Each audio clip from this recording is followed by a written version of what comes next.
Welcome to the deep dive. We sift through stacks of source material research, articles, interesting frameworks, and pull out the core insights for you. Basically, a shortcut to getting informed. Today, we're tackling something I think, well, haunts a lot of high performers. It's that gap, right, between putting in all the effort, like relentlessly, and actually seeing the breakthrough you expect. You know the feeling. Yeah. Worked late, honed the skills, networked like crazy. But that one crucial door, it just doesn't open. It's that quiet, gnawing frustration when sheer effort just isn't enough anymore. So the sources we're looking at today, they propose this really transformative idea. Some doors can't be forced. They have to be favored open. We're diving into, well, a different kind of success economy. It's drawn from these kingdom of God concepts, suggesting advancement isn't just about hustle or grind, but about something the sources call divine orchestration. Yeah, and it's crucial we define favor right away. It's not luck, definitely not entitlement.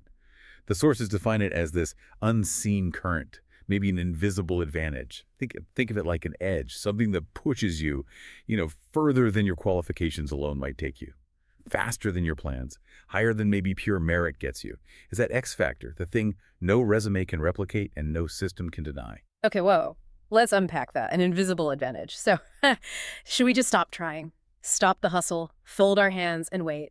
Because honestly, that sounds a bit like giving up, not like a strategy for success. No, that's the key tension, right? And the sources are clear. It's not force or passivity. The transformation is about alignment.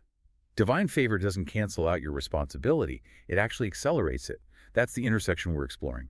Your part, your responsibility. That's preparation, building capacity, sharpening skills, getting the vessel ready, so to speak. Then favor brings the acceleration. It opens the stage for those skills. It fills that prepared vessel with opportunity, with influence. Right. That distinction is critical. So it's not about working less, but working. Aligned. I liked the analogy in the material. It's like wind under a sail. The sailor still has to build the boat that's preparation, still has to chart the course strategy, adjust the sail competence. You still do the work. But the wind, the favor, that multiplies the distance covered dramatically. Exactly. Preparation doesn't replace favor, and favor doesn't excuse a lack of preparation. They work together. Okay, so let's get practical. Yeah. Alignment. You mentioned 3 axes it coordinates. How do these apply, like, in today's world for someone listening? Good question. Let's move beyond the abstract. The sources point to 3 axes. First, vertical alignment. For a leader, this could mean alignment with a transcendent vision, or maybe just a really clear set of ethical non-negotiables. It's about ensuring the mission is solid, ethical, built on integrity, not just chasing short-term wins. Okay, vertical. Makes sense. What's next? Second, horizontal alignment. This is about people. Favor often flows relationally through community, mentors, sponsors, allies. Your network, basically, but maybe deeper than just networking. Right, the relational aspect. Yeah. And the third? Third is practical alignment. This is where your natural gifts, the discipline you apply to hone them, and the actual opportunity that shows up, where they all meet. When those 3 line up your inner compass, your relationships, and your developed skills, that's when you're positioned for that acceleration. Okay. To make this really stick, let's look at those historical examples the sources use. These narrative portraits showing preparation meeting acceleration. First up, Joseph. You could almost call it an organizational case study, right?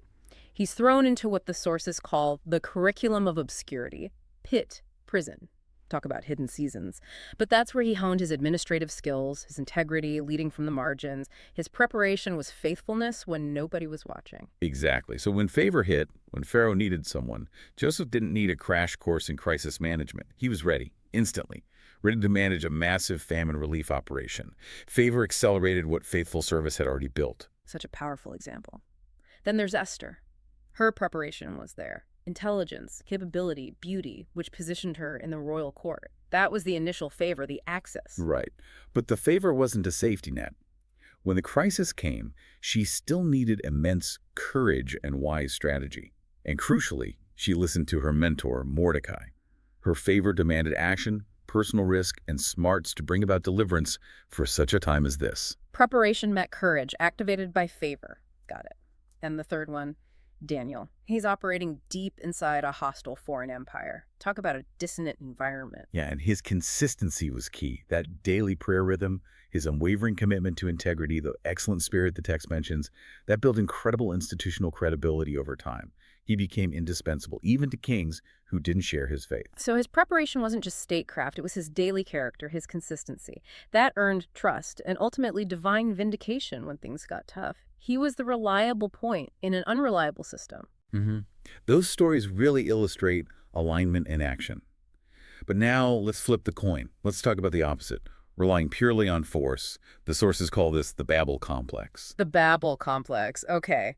Sounds ominous. Well, it's rooted in that impulse to make a name for ourselves, to secure our destiny through sheer willpower, structure, collective effort. Think of organizations built purely on ego or maybe just capital, or that kind of charismatic founder worship, where human assertion tries to build a tower so high it bypasses any need for, well, that vertical alignment we talked about. I think we can all recognize that impulse, trying to hustle past a necessary step or leapfrogging relationship building. But why does it fail, especially long term? What are the predictable results, the pathologies the sources mention? There are three main ones, and they're costly. First, force tends to produce brittle wins. Short-term gains, yeah, but because they lack that deep alignment, that integrity, they often collapse under pressure. They can't handle shocks or scale sustainably. Okay, brittle wins. What else? Second, it leads to burnout. That quiet frustration we started with, so much energy goes into just sustaining an image, a facade, instead of actually cultivating something real, something life-giving. It's exhausting. Yeah, maintaining the front. And the third pathology you mentioned, moral erosion. That sounds particularly tricky today. How does that play out? Yeah, it's insidious. Because short-term success can actually hide ethical compromises. You cut a corner, you push too hard, you maybe bend a rule, and you win. That win then feels like justification. The Babel complex whispers that the ends justify the means, the assertion. It leads to this slow, steady decay of integrity that often only becomes obvious when the whole thing finally crumbles. Wow. The kingdom view offers a stark contrast. Assertion might win you around, maybe even a few.